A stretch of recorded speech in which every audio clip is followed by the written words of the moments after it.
بسم اللہ الرحمن الرحیم۔ میرے دیکھنے والے بہنوں اور بھائیوں کو میری طرف سے السلام علیکم۔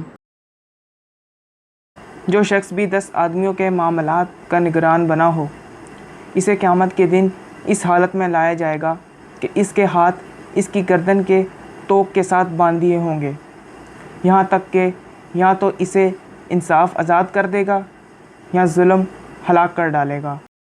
وہ قوم ہرگز فلاح نہیں پائے گی جس نے اپنے حکومت کسی عورت کے سپرد کر دی ہو۔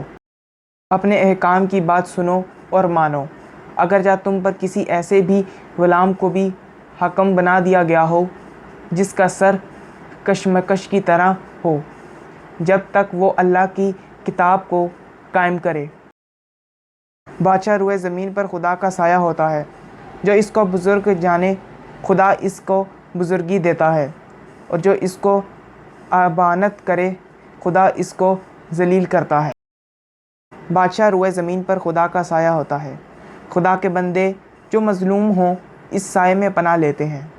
اگر وہ انصاف کرے تو اس کو ثواب دیا جاتا ہے، اور رعیت پر اس کا شکریہ ادا کرنا واجب ہوتا ہے، اور اگر وہ ظلم کرے یا خدا کی امانت میں خیانت کرے تو بار گناہ اس پر ہے، اور رعیت اس کو صبر کرنا لازمی ہے۔ نبی کریم صلی اللہ علیہ وسلم نے ارشاد فرمایا، بادشاہ روئے زمین پر خدا کا سایہ ہوتا ہے، جو آدمی اس کے ساتھ بے وفائی کرے وہ گمراہ ہوتا ہے، اور جو آدمی اس کی خیر خواہی کرے وہ ہدایت پاتا ہے۔